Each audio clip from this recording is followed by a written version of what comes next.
Good evening, everybody. So it's here again, Be Inspired, and I'm yours truly, Ms.B. It's a pleasure to have my guest with us here this evening. So for the benefit of those of you that might be joining us for the first time and listening to Be Inspired. So what is Be Inspired about? Be Inspired is about, as it says, to inspire us to also be here as a platform to give a voice to young female millennials, and also to champion gender inclusion. Besides that, Be Inspired is also about providing a platform so that young millennial students and females in particular or specifically can share their career journey. In addition, Be Inspired also tries to invite professionals to share their perspectives and prospects about the potentials of this industry as well. So every week is always delightful to have a new and fresh perspective from our guests each week. So this week we have another tourism enthusiast that is going to be talking with us during this conversation. So it gives me great pleasure to introduce him. Oh, sorry, I think there's a bit of a glitch on his side, but we will still go ahead and hope for the best, really. So, who is Mr. Priye? Sorry, he has left. I'm sure he will try to log on again. Mr. Priye, who I call Mr. Tourism as well, as he's popularly known, grew up in Bakassi, Cameroon, the coastal area of that side, and later moved to Nigeria with his parents. He had a delayed education, and of course, he was schooled because of that by his father at home, who had taken ill. That was after his father got better. So he got schooled at home and then passed 4 subjects in GCE. Miraculously, he passed other additional subjects and went to study physical and health education in Port Harcourt University. So please bear with me. Let me just get him back with us.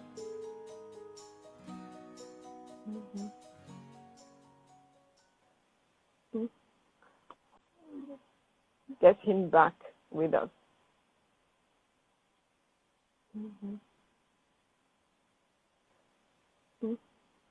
Sorry. So my dear audience, bear with us.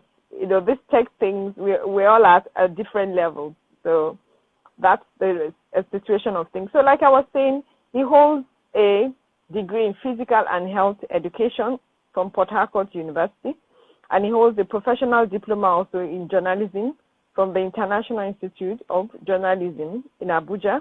Is the CEO of D Springs Travel and Tour Limited, publisher and editor-in-chief of the pioneer Blue Economy News Magazine online, founding honorary secretary of Yenogwa Boat Club. His profile is so extensive. It's impossible to go through everything here. I would say, if you want to know more about him and his extensive roles that he plays, please check my previous posts on this platform, and you will get to see his extensive profile there. So it's delightful, it's a privilege, it's an honor to have him this evening, having this conversation. So let me see if we can get him back so that we can begin this conversation immediately. So let's see. I guess he's trying to put the phone on silent so that he doesn't get disturbed during the conversation. So still Be Inspired, like I said, is here to inspire, to debunk all the different myths and wrong ideas that people have about this career path. So we hope with all the past episodes, we continue to create an awareness and create that understanding that this is a professional course yet to be tapped completely. And this is an amazing industry yet to be known, for all it has to offer as well. So please bear with us as we wait for my guests to begin this conversation. And I hope on my side everything is in place, housekeeping. And let's see how it goes, really. So thank you again for joining us and being here. I hope our guests will be with us any moment from now so that you don't keep hearing my boring voice. So thank you so much. And for those of you that will be listening also later, please bear with us. For those that were not aware, Be Inspired is every 2 weeks now, not weekly, so that we can come stronger and more enriched to enlighten you on many, many things still yet unknown in this industry. So please bear with us, as I said, while we wait for my guest to join us. Tere Karayamo. I'm sure I have crucified his name. Bear with me. Thank you. So, and also, if you have questions to do with tourism or comments, please share with us also in the comment section. We will be delighted to see you participate and contribute and be with us on this in this conversation as we have it this evening. So let me see. I'm trying to see if he's here with us. Not yet. I hope he doesn't have that challenge of what I have told him to do now. These techie things can really be interesting.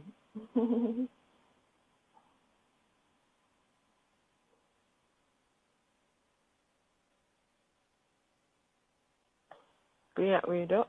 Let's see.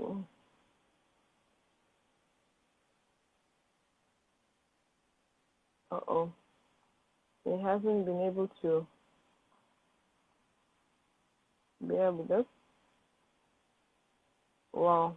I hope he comes back soon and he hasn't cut himself off. So sorry. Dear audience. Let's see how it goes.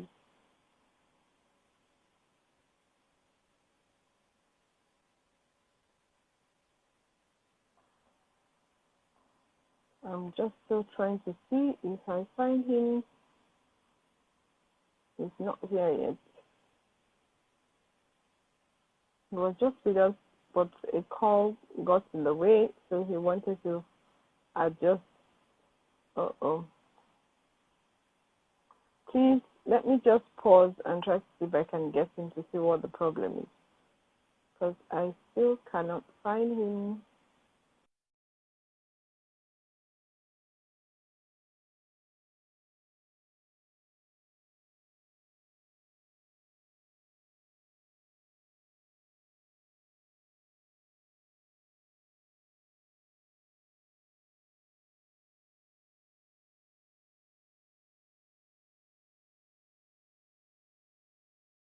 Okay.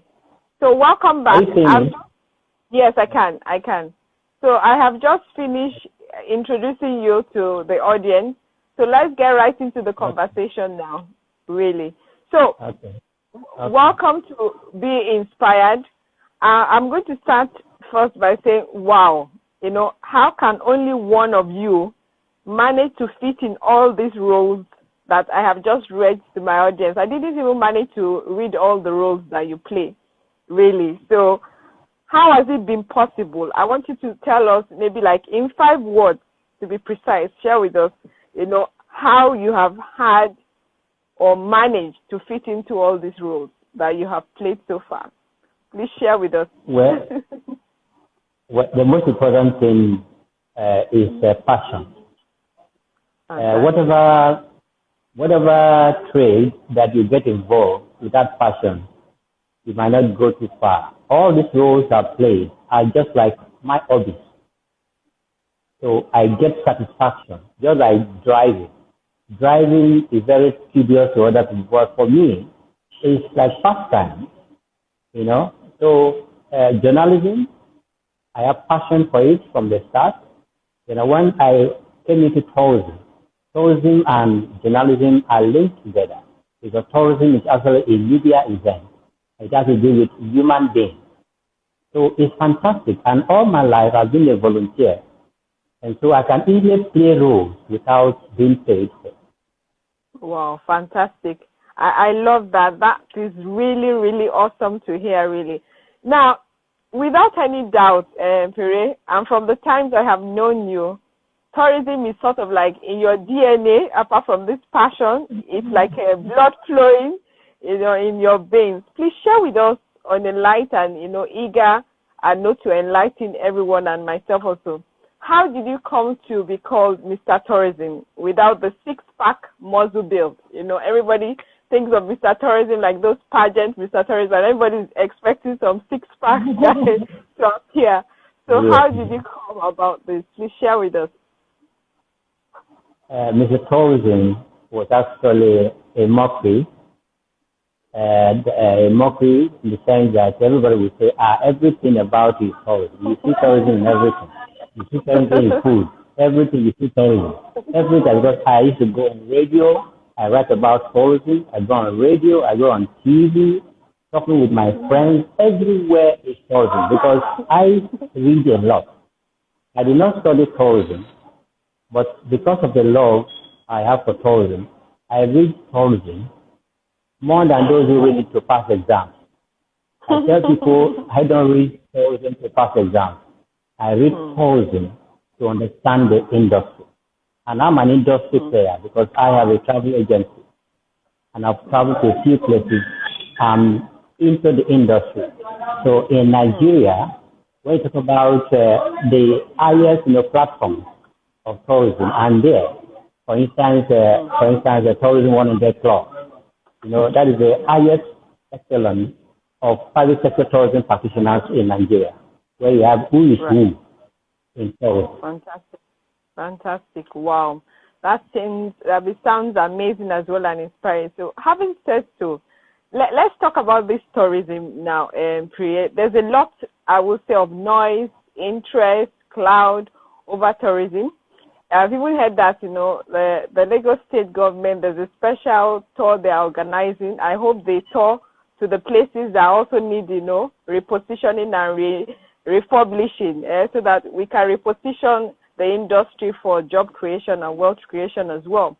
So that said, with your vast experience and exposure across roles that you have played, does tourism, from your own perspective, across our 31 states, does it offer us any future hope? Please convince us why you think that is the case briefly. Before I start, let me just say this. Right. If you look at the smallest countries in Africa, right, their economies thrive on tourism. Yes. The smallest countries, their economies thrive on tourism. Absolutely. Here in Nigeria, we have oil. So we have enough money to play with. So we are not looking, the way of tourism. Tourism, from the United Nations World Tourism Organization stands, is the best form of poverty alleviation all over the world.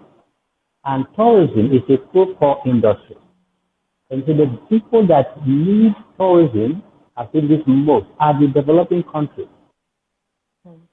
But here, because we are sort of blinded by the oil revenue, we are not looking at our natural potential. And when we talk about tourism, the two major products that attract the West to Africa are our culture and our environment.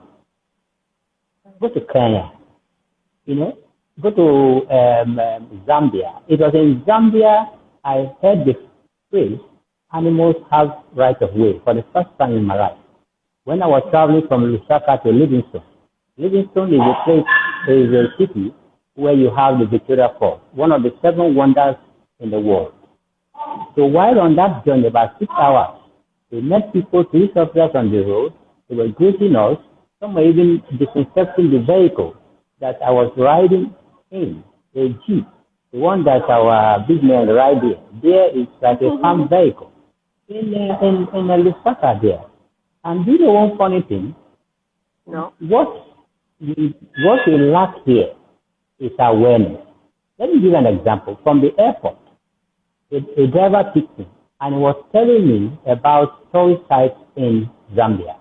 And there was a particular statement he made to me that if you fail to visit Victoria Falls, don't tell anybody you visited Zambia. A driver. You know why? Yeah. They train their driver because they are the first point of contact with tourists, with visitors. Yeah. So when you get in there, in Joburg as well. Yes, even in Ghana, they train their driver. But here, Because they are very complex, because like in Ghana, it's almost, I think, their second, like sector, that is contributing to their, is second highest, contribute to their national economy. But here in Nigeria, we don't even calculate how much comes in through tourism, because we have the oil flowing from the Nigeria. So somehow you will say that is distracting us to an extent. Distracting us, but we are endowed with potential. Africa is a mysterious continent. And mystery, when talking about tourism, anything that creates anxiety, curiosity, it's a tourist attraction. And Africa has a lot of mysterious, forests, rivers, and what have you. But we have not, exploited them for tourism purposes. But thank God that some of these young men are coming out in Nigeria and trying to, explore. Yeah. And showcase these places. Fantastic. Thank you so much for that. I think you can't say that enough, really. We really have untapped, sites, heritage, name it, really. Anyway, there's still a lot to talk about tonight. Let me go to my next question I was going to ask you. With all the roles you have played so far as well, from your own individual angle, how fulfilled would you say you are about the tourism impact and prospect? Is it still related to what you have said, or would you want to add something to that?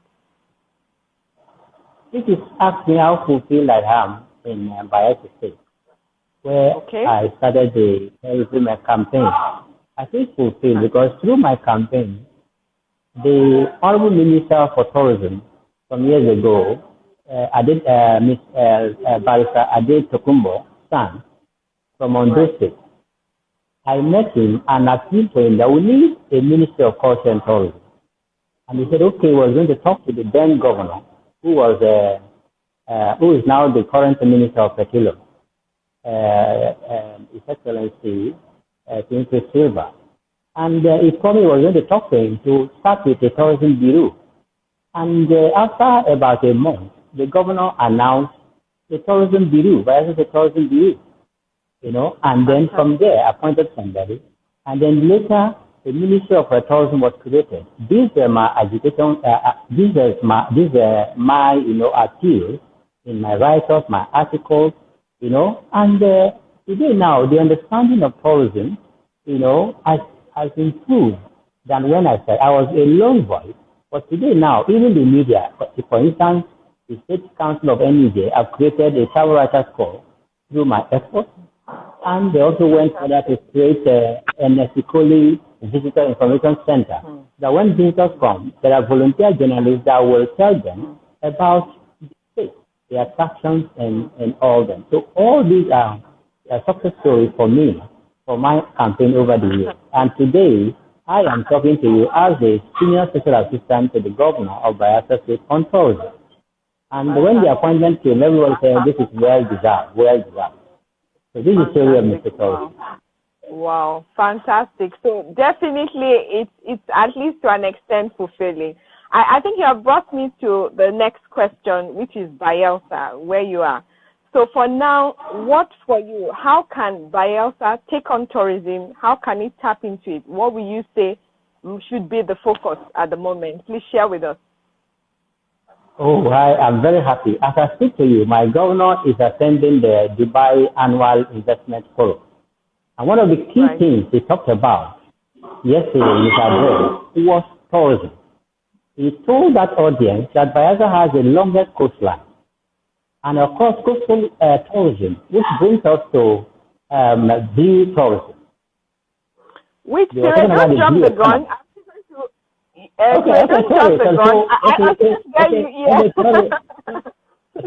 So government is talking about, by the way, in Dubai, about the tourism potential here. We have a very rich culture.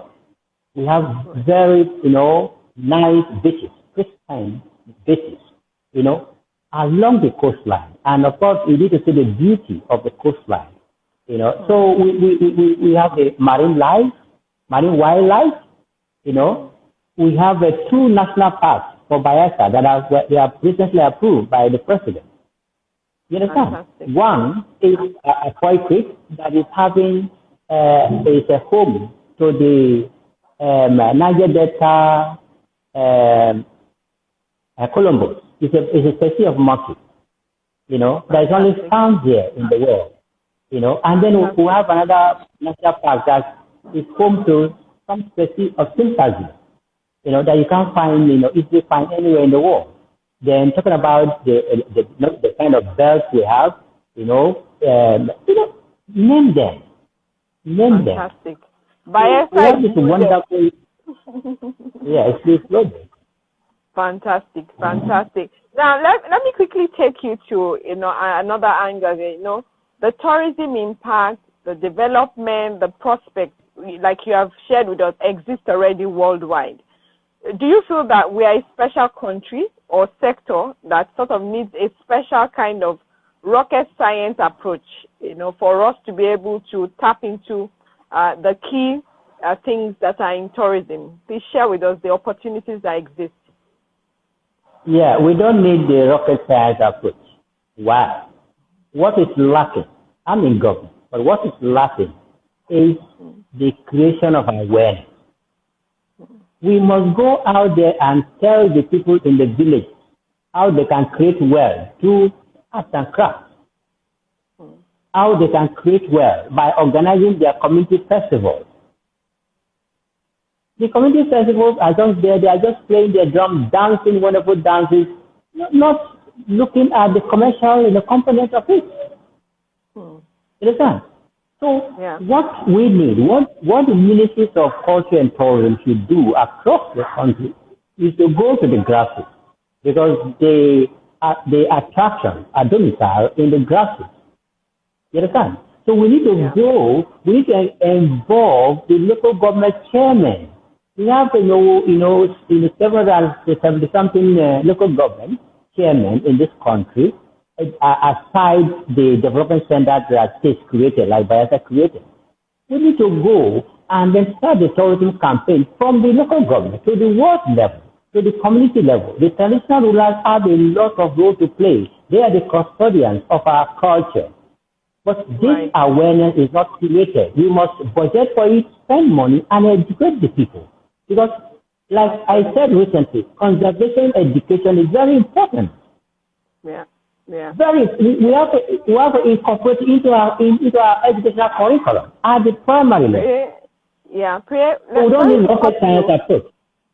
I like that. What would you say? Because with every state we have zonal offices of NTDC, we have different coordinating sectors that are involved in tourism. What would you say the role they will need to play? Because communities definitely, they have to showcase what they have, but you know that many of these things will not be able to do it without that empowerment from the local authorities. So what would you say to that? First of all, I want to commend the NDDC new boss. Is going to, he has come up with a zonal program. He's going from zone to zone to organize an enlightenment program. That is okay. But one advice I want to give, let him involve the state governors. Visit the states, meet the governors, get a roundtable for policy makers, particularly the House of Assembly members. They are the number one policy makers. Get the governors involved, get tourism stakeholders involved, let them pilot that, so that we cannot come and open their eyes to the tourism, to the tourism revenue that is just wasting there. You understand? So once the people understand conservation, they will not, in the worry when you're talking about, using their forest as national parks or state parks. What do they get in response? Look at small countries like Gabon.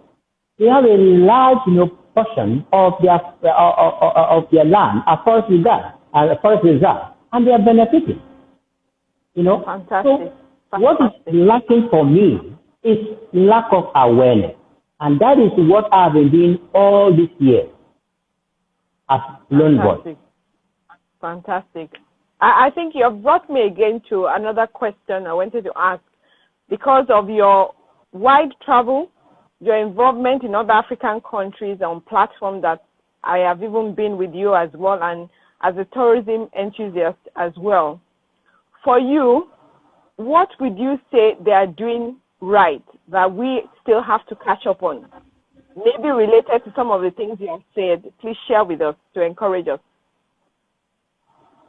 Like I said, oil money has blindfolded us from looking the way of tourism. I was in Windhoek, the capital city of Namibia. And each of the hotels I went to, the resorts I went to, this person, at the counter as OND in one area of tourism or the other training. And those people, they rely on tourism as a source of revenue. And they are very serious about it. And they are showcasing, they are spending money to advertise their tourist sites. You understand? They budget for it. Here in Nigeria, you can hardly see government budgeting to market this site, even when they have been discovered by the private operators. Because when tourists are coming to this country, the benefit is coming to this country. Because tourism is one good thing that you can use to make your image. Today, Nigeria has become a diplomatic tool. Tourism has become a diplomatic tool. Look at what is happening in Ukraine. The World Travel Council, World Travel and Tourism Council, is making decisions to pull out, from that country, looking away from it and all that. So tourism has become a diplomatic tool. And government must first of all budget money to promote their style. Even when you have renovated them, if they are not promoted, people will not know. Yeah. And to promote, the ministries of tourism, the agencies have to be equipped with a sophisticated, modern equipment. Get the best of drones, get the best of cameras that can capture, wildlife, aquatic, wildlife, terrestrial, and what have you. If you are building a cultural display, let the cameras be the ones that can capture that will near the original, image out there. This is what these smaller countries out there are doing. We are not marketing our tourist sites as government. Rather, it's the private sector people that are going to discover. But marketing is what will bring us to the world and bring the world to Nigeria. Look at what the foreign media houses are doing. They are carrying our negative story. And the whole world has seen it from that perspective. Nothing good as if it were. That's true. Very true. Wow, Priye, I think you are definitely blowing our minds and making us realize what we still have to do, which is fantastic. That's the idea here, still creating that awareness and making it known what we are missing. With that said, I'm sure it's still going to dovetail into other things that we are talking about. I know you are also an advocate of kids and youth tourism. Please share with us why and what role you feel that schools, trainers, the curriculum perhaps need to include in order to play their own role and ensure that we involve this generation and preserve tourism. Please share with us. Yeah, thank you very much. Research indicated that 90% of kids' activities are indoors in this jet age. Now, I am a promoter of a kids tourism. If you go through the tourism books, you can only find books that are talking about tourism for kids. Go to any tourism resort or facility. You either see special provision for kids. So the kids have already been indirectly removed from the tourism agenda. And if we remove them from tourism agenda, which means that we are also depriving them from outdoor education. We're also depriving them from being friendly with nature, engaging with nature. And this will affect their, upbringing, their understanding, their worldview. So I am, as an advocate of kids tourism, I represent kids tourism in Ghana, in Nigeria, and we are trying to push it beyond Ghana. So now we are working on kids tourism Africa. We're already in South Africa. Fantastic. Now in Nigeria. So let's encourage our young people to engage with nature so that we can use that platform to promote conservation education. Wow. If we don't bring them up as young people and they become leaders tomorrow, they will cut off the remaining effort. Logging is going on now. So if our young people understand the meaning of conservation, then they will learn to plant more trees. Here we don't plant trees. Go to Kenya, other places. Every child is made to plant a tree. Every government official is made to plant a tree. Every man wants to plant a tree, because there they have high level of understanding of conservation. Look at climate change, the effect of it. We are reading it like in those days when we were reading about when we were singing in Jerusalem. We thought Jerusalem was in heaven. We never knew it's a town, it's a city in this world. So here in Nigeria, we are reading climate change like I think it's out of this world, but we are suffering the effects. Wow. We must take this seriously. We must, for us in the coastal area, in Niger Delta, we need this conservation education more. And every part of us, even the desert, everybody needs conservation because now we're talking about sustainability. And if you look at the 17 goals, all of them are talking about tourism. That's true. Yeah. Is it poverty alleviation? Is it life underwater? Name them. Is it energy?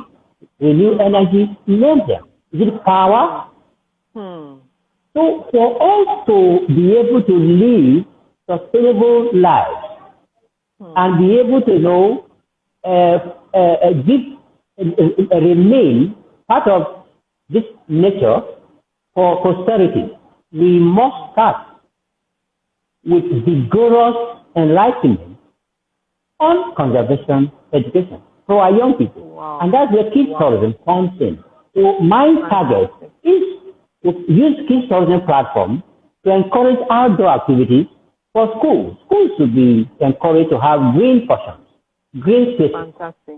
Fantastic. Wow. But today now, you go to schools, there are no green spaces, no outdoor activities. Of course, agriculture is linked to tourism. In those days, they were having school farms. That is tourism. Yeah. So why don't we use the kids, to do those farms, so that we can also take care of our food security challenges. This does not require rocket science. We just need to come together and stakeholders and engage ourselves. Fantastic. We have everything. Wow. That's what I said. This program is not enough to collect all the wealth of knowledge and information you have to share, really. And I must say that we are encouraged, definitely, because I must tell you that there's some few people concerned about all this also and are doing things with kids. There was a lady I had hosted on my program here, and she's doing cultural things with kids.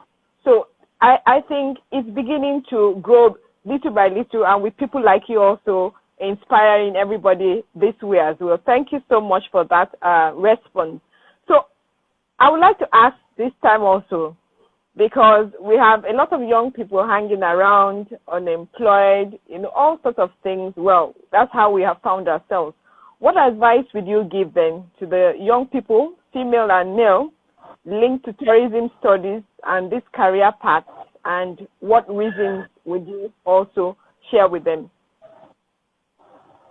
Yes, there are a lot of, tourism encourages self-employment. It is in tourism that you can easily employ yourself. Because whether you have a formal education or not, you're qualified to be engaged in the industry. So what we need, like our youth corpus, Do you know that in that 1 year of service, if we can give them housing lectures, we have the Culture and Tourism Community Development Group, CDS group now, and I thank the NYC for doing that. But have we really explored the benefits in these CDS groups? We have not. Here in Biography, I went to the NYC, I talked with the CDS group for culture and tourism. Look, I'm ready to give you training and all that. Even give you training that will give you certification before you leave. Because in Biography here, we have tourism institute, where it's my brainchild. I drafted the deal, through the shoot, it was passed, and then it was established. And then the first and second rectors were recommended, were brought in through me. There. I wrote that deal, I was a pioneer deputy acting rector at me. So that's our brainchild. I said, look, we could organize specialized programs for you as core members, train you, so that we could can issue you certificates. So when you go, you don't know where you are going to find yourself, Absolutely. So it all boils down to awareness. If you don't have the right information, you will not know that there is a business opportunity there, that you will get engaged even without spending money, without having a financial, without financial capital. There's what you call social capital. Social capital is useful in tourism. And we can easily, acquire that social capital, which a lot of people don't even know. Wow, fantastic. Wow. I think you can't say enough, really. And there's absolutely a lot of opportunities for our young people in this career path. We hope we will keep getting more aware and tapping into it. And that brings me to young people and this gender linked, which are the females. On this platform, a lot of championing female inclusion is the case, really, linked to tourism and hospitality. On your own part, can you share with us, do you think young female and women in general are breaking these barriers that we had just celebrated International Women's Day? Do you feel they are visible enough or not in this sector? And what would you say the case should be, really? Share with us. First of all, if that campaign is winning ground outside, in Africa we still have innovation, cultural innovation in Africa, because the way we view things. We have very many churches. We have so many pastors here, but little knowledge about God. So when women are found in the hospitality industry, culturally we look at them as people that are wayward. You understand? As wayward. But you, first of all, if you have character, if you have integrity, wherever they put you, you will display it. That's true.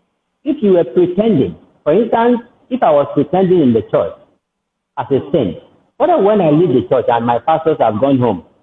That's when you see my real person. That's true. That's when you see my real person. So if I don't have the real knowledge of God, then I can be carried away. I'll be my real person outside the church. So that is where we still come back to enlightenment, awareness. Tourism, hospitality industry is a specialized area, very unique, and they are respected all over the world. You understand? Absolutely. There are people, you don't need to be in the hospitality industry to be wayward. There are people that are not in the hospitality industry, but they know all the hotels. Yeah. They move up and down and getting nothing from the industry. They are just the passer's bar, gaining nothing. But women have that capacity, to deliver service that will make them to earn money, that will make them to connect. And tourism is more of a feminine industry because it accommodates the poor of the forest. The woman selling pure water is a stakeholder in the industry. It is a service industry. And who serve better? Women. So the women in tourism, group, they need to reach out to the women at the grassroots. Most things end up in Abuja and Lagos. Most of the campaigns. And that's why as a travel writer, I used to, disagree with my colleagues, the travel writers. I said, you stay in Lagos and Abuja. You stay in Lagos and Abuja to report biasa tourism? You want to travel with minister abroad. That's the interest. So if I come and be a member in Lagos now, I come back to Yenagua. Will you come to Yenagua to write about this site? I am in Yenagua promoting my site, and I'm feeling very fulfilled. You understand? So most things, we don't want to run around the minister, want to go around and all that. No. Let's come to the grassroots. The smallest, hotel or guest room or inn or whatever, they are in the industry. Let's go and educate them. I'm thinking of going on a statewide tour of all hotels. Wow. Educate them, yes, by my office, yes, because that's the only way. If a man or woman is not informed, they are deformed. Yeah. I love that. So cultural inhibitions and then religious inhibitions. Just like some will say, if you wear trousers, you are going to hell. Others will say, you wear earrings, you are going to hell. And the members are confused. They've not seen hell, they've not seen heaven. Wow. In between, they are just listening to their leaders. And these are the problems to us. Religion, culture. Wow. Well, Mr. Priye, this brings me to a topic that I think you are capable of inspiring us and telling us how it will stand, because now you've just talked about female. What would you also say to promoters of sex tourism that is linked to the image that already exists about women linked to our industry? Because on one hand, we're saying they should be visible and we want them included to give the service that you say they are good at. What would you say? How should we handle this? Share with us. Sex tourism actually takes place at the green, red light zone all over the world. And if you go to any city and they tell you that is a red light zone, and you are in tourism, you know that is a place that if you are going, you are on your own. Your tour guide will tell you, don't go beyond here. That place, don't go. If you are going there, whatever that happens to you, that tells you that that place is a place that promotes vices. You understand? That are not in conformity with the normal societal rules and regulations. You understand? So, but those red light zones have attracted high tourism numbers all over the world. So United Nations World Tourism Organization has to describe that, those activities as sex tourism. Because whatever motivates the trip, whatever is the reason for the travel,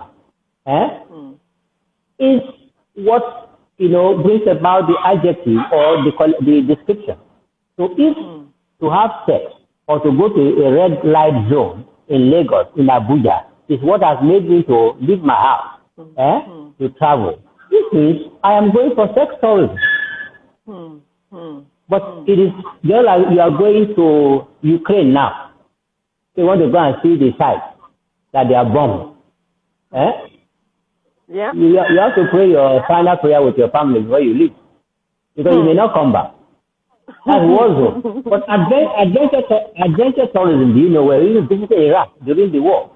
Adventure tourism. But you know the risk you are taking. So sex tourism is not a career path for anybody. Red light zones are areas that a lot of things take place. Drugs take place there, drug activities, human trafficking, prostitution, at the same time, the restaurants are there to service. So when people are drinking, there are bars there. And for you to go and those people that are going to patronize those places, they have to eat, they have to drink. So all sorts of businesses are there. And of course, nightlife tourism is a huge segment within the industry that generates a lot of money So this red light zone operates better at night. That does not mean that all night entrepreneurs are into sectorism. No. You have the normal bars, you have the casino, you have the clubs, and what have you, where you can go and dance and not do all that. But sectorism has to do with red light zones. And those are areas that they perpetrate various vices. Yeah. So it is not something that will create. Yeah. I was going to say that, how do we now separate that view that links to females? Because that becomes a problem. What would you say about that? It is optional. If, for instance, you are working in a bar in a red light zone, and you are disciplined, you can be working in that bar without getting involved. You can be working in a red light zone without getting involved. You understand? You are not motivated to go there by steps. You are there doing your professional service, because if that red light zone, they still need the services. Well, so you can be there without getting involved. It depends also on your training.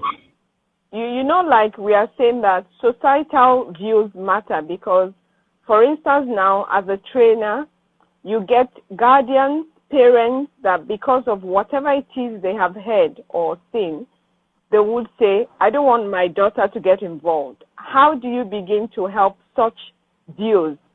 Because fine and good, somebody has to do this job if somebody sets up that business. But what would you say should be the caution we could sort of say to take?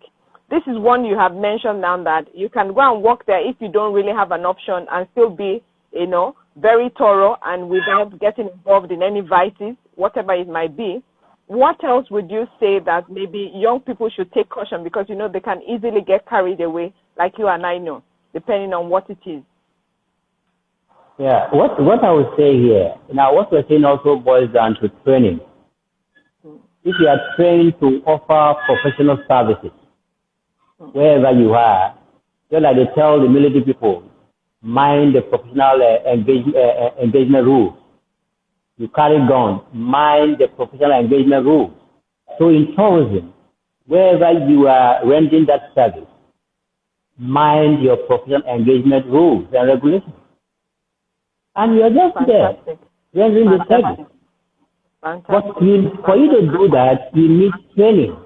You need to be trained. And that's why we have to review our educational curriculum, the training institute curriculum for tourism. And let's look at coming up with a specialized training that will deal with this female, female practitioners in the industry. Fantastic. I think, Jeffrey, you have just nailed it on the head in terms of training and creating that awareness so that everybody really knows what is at stake, so that we don't get involved in the wrong thing or create the wrong image about the industry, and in that way we get parents or guardians to think that this is not a professional career. So I would say thank you so much for that. I think you have said a lot that is very useful to my audience and us here.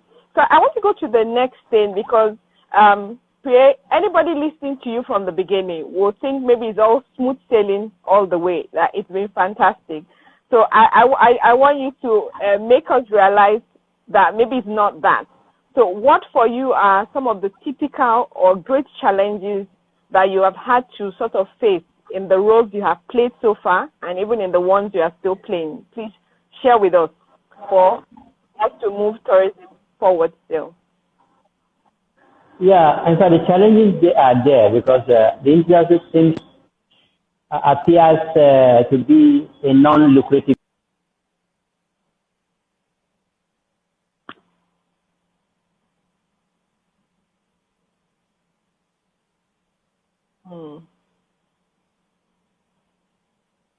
The ordinary art. For me, people have laughed at me. This is tourism. What have you benefited? You're always talking about tourism, and volunteering. I drafted a bill for my state government for free. I drafted a bill for the establishment of the School of Tourism for my state government for free. I met a friend, a consultant. I did my deal and I collected about 3.5 million from this same state government. And you did your own free. People look at you as a very stupid person. But like I said, passion is what is driving me. It's like hobby. It's like pastime for me. Today I can't tell you the pages I've read on the internet on tourism. There's no day will not pass. I will need to read about tourism. And like I said, I don't read tourism to pass exam. I read tourism to understand and to apply. And so when you have passed your PhD exam and you come to me, you may have dumped your books. I am reading every day, more so with the name Mr. Tourism. They see me as a encyclopedia of tourism. And so I must always prepare myself so that I don't mess up, my audience, or my fans. So I'm always reading everything. So there are those challenges. Another challenge is funding, lack of funding, and lack of cooperation, even from industry practitioners, because they don't even know the value of advertising, the value of publicity. Even when you go to talk to them about publicity, they don't care, particularly at this side of the divide, But gradually, we're making them to understand, that when we publicize it in this global, people will.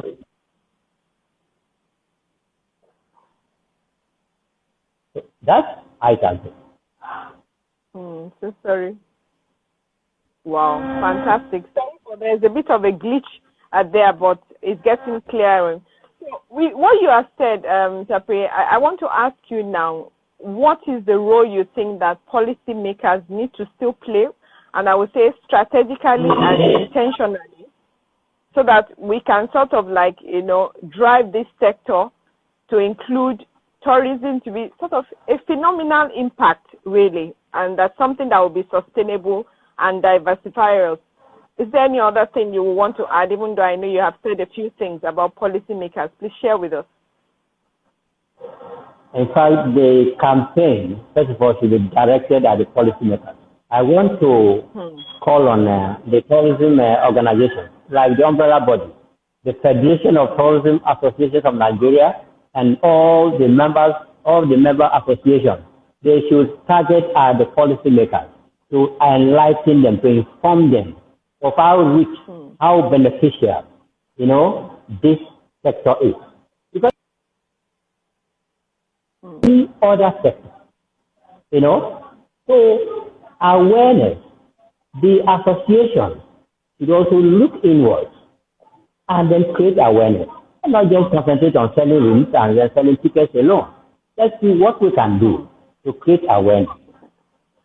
That's lovely. I'm so happy that you have mentioned this, because in the last EFTAN election, I must say, I was amazed when I saw the objective of EFTAN, and then I was asking myself, have we really seen this objective being played out? And like you said, maybe we are busy selling only tickets and rooms. That's why we haven't reached there. So there's a lot to still be done. Thank you so much. That's fantastic. Now I'm getting to another exciting part of Mr. Tourism, my dear audience. The coastal body is part and parcel of your life, Ture, and you speak about this blue economy with a lot of enthusiasm as well. The name alone for me is so soothing somehow, and sounds very interesting. Please, can you explain, not just to me, I've heard a lot about it from you, to my audience, to also be inspired. What is this blue economy, and what does it still have to offer that? We have not even finished with the terrestrial part. We are talking about blue now. Please blow our minds and share with us. Yeah, thank you very much. Blue economy is all about exploring our marine resources. The sea has been a dumping ground. And right now, human activity on the ocean is like a gunpowder waiting to explode. Are you hearing me? Yes. Now yes. The sea is no man's land. So once you are on the Atlantic, you can throw away your plastic, whatever you do, you just throw in there. Right now, we have problems with plastic waste at sea. That's true. Yeah. Once now aquatic life is under serious threat. Absolutely. And once aquatic life goes extinct, we are all dead. So the world now has come to realize that beyond green economy, which is land, conservation and all that, let's look at the sea. That's where we have so much, to benefit from. We are right here in the Niger Delta, offshore oil, the wells and all that. Now they are going into onshore oil wells, onshore, that is land drilling. Now, technology is now driving us into the sea. Now, so when we talk about the green economy, we are looking at recreational activities that go on the ocean. And tourism activities on the ocean has also negatively impacted on the life of the sea, on coastal life, on aquatic life. When the vessels are crossing, the various seas and oceans, they throw away their plastics and mix, things that, are affecting the ocean. So now the blue economy is saying that let's now see how we can sustainably use our water bodies, our oceans. Otherwise, aquatic life will go extinct. And once aquatic life goes extinct, all of us here on land, we are finished. So that is why the world now is now looking at the water bodies. And they are come to discover that much of the commercial activities that we engage in are through sea. So you have, a major segment in the blue economy. Tourism, which is now called blue tourism. That tourism has to do with coastal and marine areas. Then you have also this, this wind energy that can come, the use of water, renewable energy. Then mineral resources that are under the seabed that we have not discovered. That's true. Then if you go to the seabed, the kind of flowers that we have are beautiful, more beautiful than the ones we have on land. Then we're looking at agriculture, aquaculture, fishery. So whatever we engage in, we must engage sustainably. And that is why the attention of the globe has come to the oceans. So now we are looking at the oceans. We are now even looking at the possibility of taking inventory of our water bodies and caring for them. We must be mindful of the content of our oceans while using it for tourism. Now you have the cruise boats. When aircraft were invented, the passenger, vessels, industry got stranded. Then someone said, no, let's convert these vessels into tourism resorts, into hotels. And that's what today we have the cruise boats, where you have, swimming pools, football fields, and what have you, and all that. So now the cruise, industry now has brought about the floating hotels, and so everything is transforming. But we are emitting, carbon that is endangering aquatic life. So the world has now come to review activities and now say, look, let's protect our seas, our oceans, our water bodies. Wow. And tourism is very important because coastal and marine tourism activities are very, very, very huge within the blue economy. Absolutely. And so we are all involved in the campaign. And that's the beauty of the blue economy, the blue tourism now. Wow. I think Lagos is doing well. They started well. Kenya is doing well. If you go to Mombasa, you will enjoy it. In other places, Fantastic. And in the Niger Delta, we have a lot of water bodies. We have to wake up to start exploring this benefit. Wow. Priye, thank you so much for this encouraging response and enlightened, view. There's so much I still want to ask you, even though I find out that you have touched on them in different aspects, talking about policymakers, talking about leadership, but I still would ask you so that you could come from other angles. John Maxwell talked about the fact that a leader is one who knows the way, goes the way, and shows the way. What role would you say leadership still needs to play, to achieve the desired tourism impact and development that we really and truly want to see? Please, can you share with us in a few words there? Leadership, is very important, very key. It's unfortunate that the tourism master plan that was developed for us by foreigners has not been operated in Nigeria. As a country, we need a functional tourism master plan. And that should dovetail into the state and to the local government so that we know our comparative advantages as states, as local government, and even as a country. And then prioritize them and then concentrate on their development and promotion. So leadership has a big role. And this is where I come back to the professional body.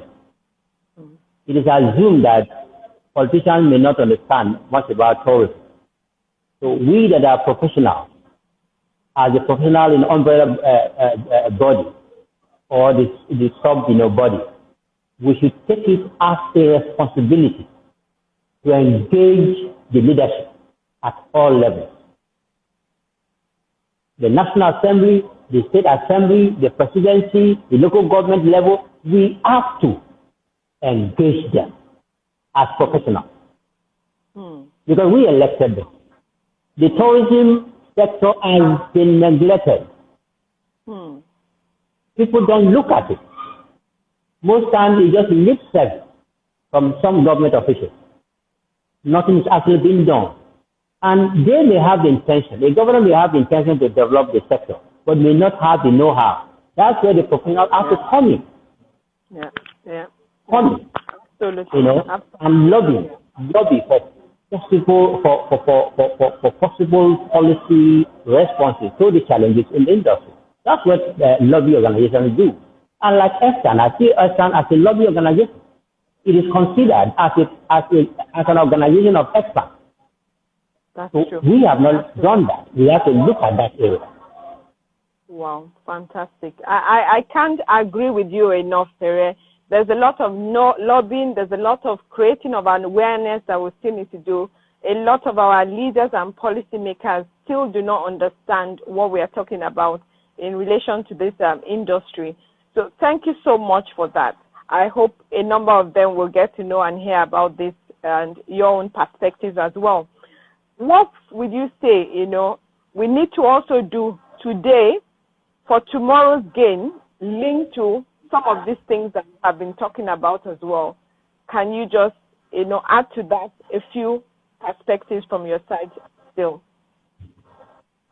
You were talking about sustainability now.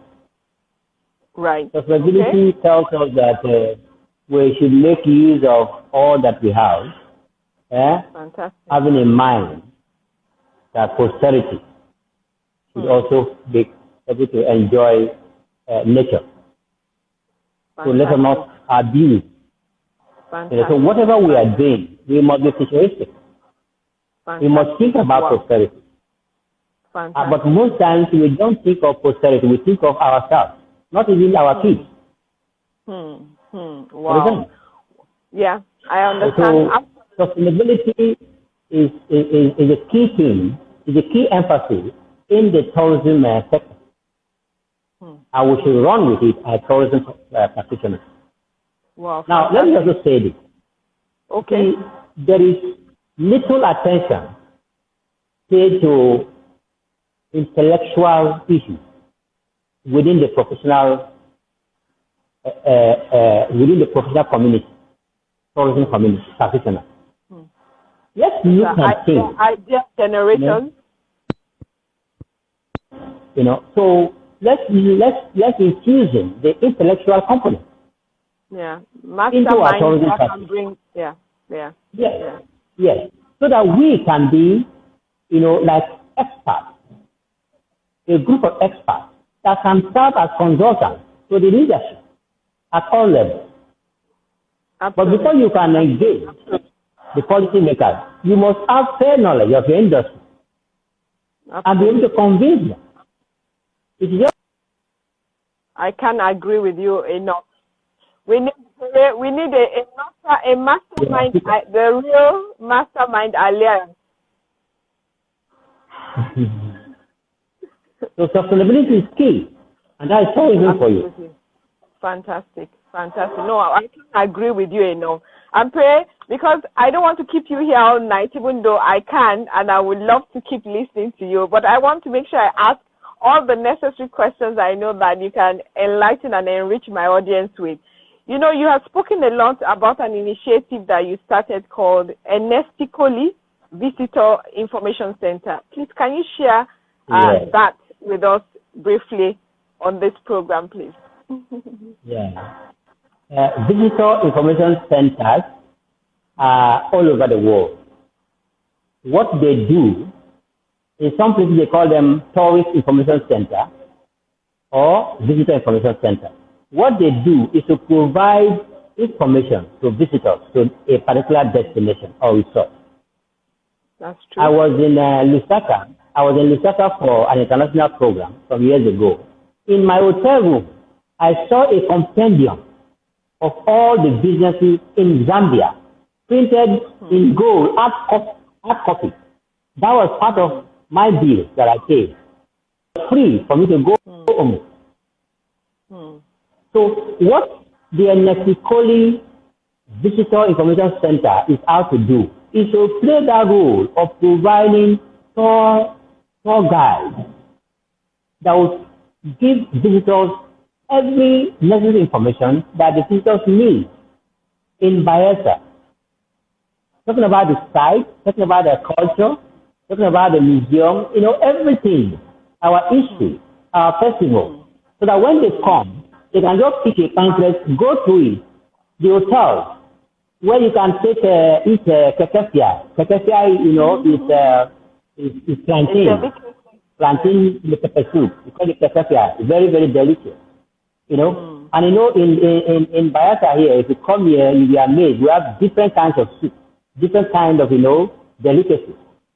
So we will there. If you pick a pamphlet there, you have the different delicacies there, and where you can get them, how much you can pay to get there, how much you can pay. We also give them the tour routes, so that if you want to go to the next community, this is This is the time that you're going to spend, and then are you going by road, by water? How many kilometers? How many nautical miles? This is by water. So they kind of, so that when visitors come, they'll be more comfortable, they'll be more relaxed, and they will also tell them the danger area, like the red light zone. We tell them that this is the red light. If you're going there, you're on your own. These are the activities that go on there. Yeah. Yeah, that's true. It allows that you're on your own, so that when you come, you have fair knowledge of the destination. And journalists have volunteered to do that. Fantastic. To complement the effort of the State Ministry of Culture and Tourism. And that was pioneered by my humble self. Fantastic, Brie. I can't be excited enough. We have to bring this initiative to the other states of the country and, move tourism ahead big time, really. Thank you so much for that. Well, I still have things to ask you before you go on a lighter note as well. And with all what you have shared with us, what would you say you enjoy most about tourism? Will I say so far or even still enjoying? Please share with us. Connecting people. Amazing. Connecting people. You are an example. I connected you to tourism.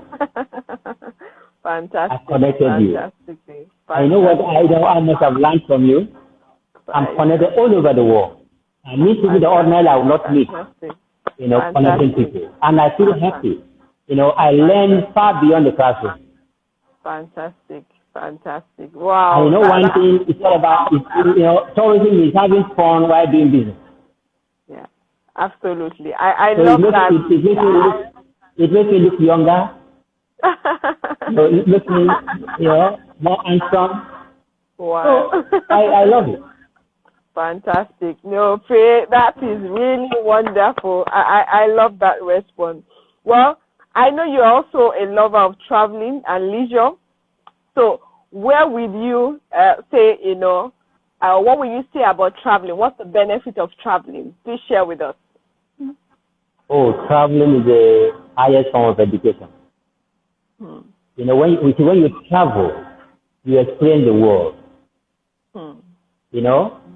When you travel, you experience the world. Yeah. You understand? Meeting people will also discipline you. I will make you to appreciate nature better. So travelers don't underrate people. It's a primitive man that sees everything around. If a primitive man sees everything around him that is strange as a threat. I love that. Yeah, so in tourism, we make friendship. We bond, and we meet everybody. We respect every culture, every environment. Fantastic. You understand? So it makes me a more God-fearing person. Wow. A more loving person, a more caring person. Fantastic. St. Augustine says that when you travel, that you read more pages of the world, but when you don't, you only read one page. One page. Wow. Yeah, fantastic.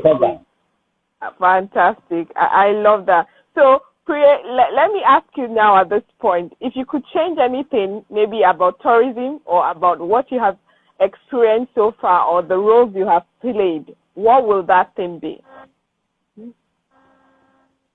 If I have to change anything, is the way of life. We have been there's this kind of youth acculturation or assimilation. We are misusing globalization. We are losing our identity because we are losing our identity. So the stronger publicity-oriented destination. Every child must be in America. And so we are gradually losing our originality. And if there's anything to change, let's go back to our roots. Let me be an Idoma. Let me be an African. Wow. Let me respect my African cultural religion. I'm not going to come and tell me that there's a religion to mine. Even though I believe in Christianity. Wow. But my identity is almost a baby. Those are truth. That is what I love to say. Wow. Sorry, my God, there's a noise occurring from somewhere. I'm not sure where. There's an interference somewhere. Can you still hear me? Okay, there's an interference. On my side, I'm hearing some noise. Okay, right. So I wanted to ask at this point also, if you could change anything in tourism, what would that be? Did you hear me? If I want to change anything in tourism, the first thing, we are not going to practice tourism in the way it should be practiced in our country. So when you say what's the right thing, I think the orientation, information dissemination pattern, we have to review. We have to review because the current way of passing information is not actually helping the current sector. So I want to now try to get to as you back to ask you a second question I always ask my guests, on the program. Oprah, a famous celebrity, that had got a quote from another celebrity, and she says, "I come as one, but I stand as 10,000." So I want to ask you, for you, can you give us maybe 5 people that make up the 10,000 that have made it to this you are today? Share with us. Okay.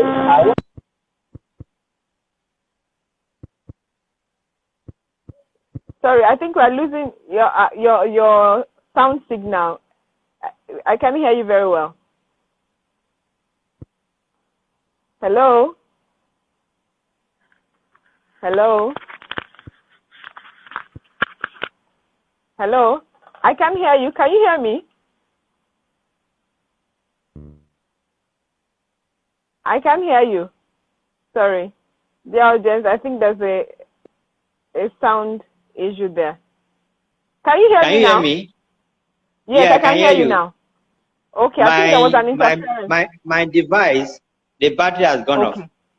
Oh, but you're perfectly clear. Yes, you're perfectly clear. I'm here, yes. Yeah. So my role model in Nigeria is Nkechi Uko.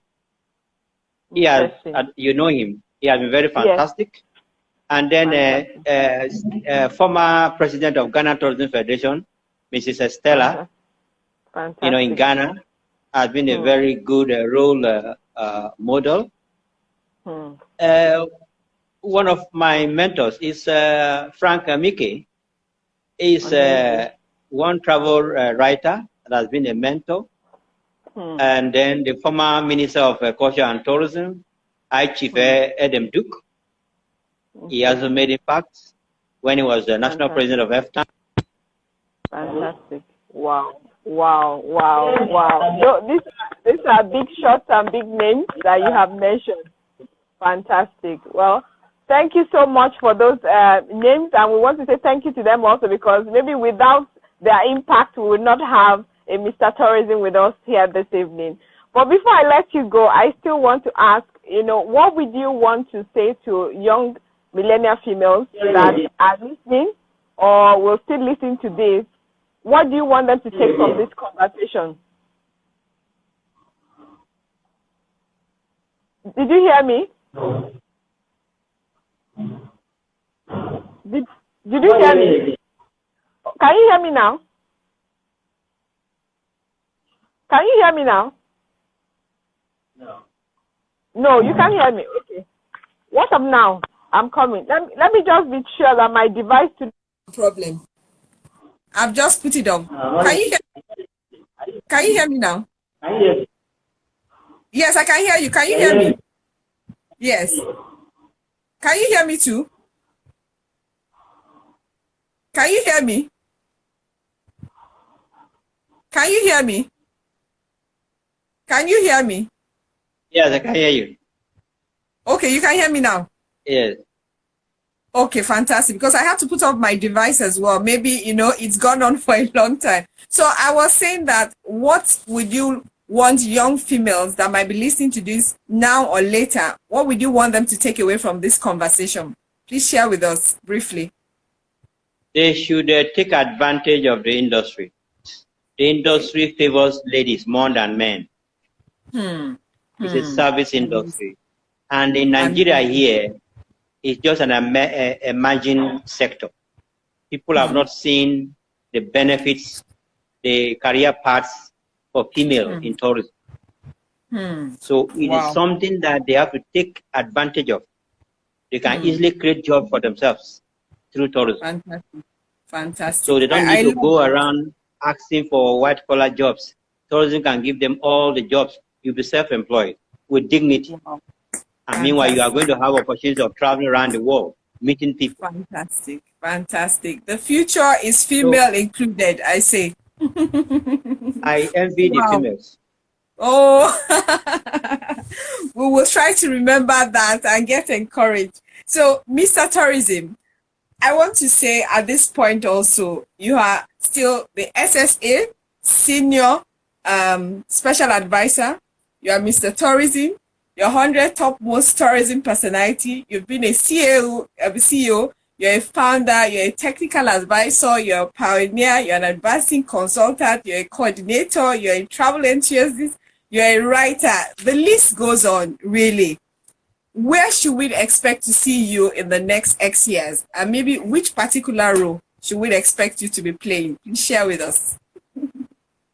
I want to really champion awareness campaign across Africa. Amazing. And that's why recently I came up with an organization called Africa Tourism and Hospitality Students Association. Wow. Which is going on. You know, Fantastic. we are trying to be part of that platform. Across.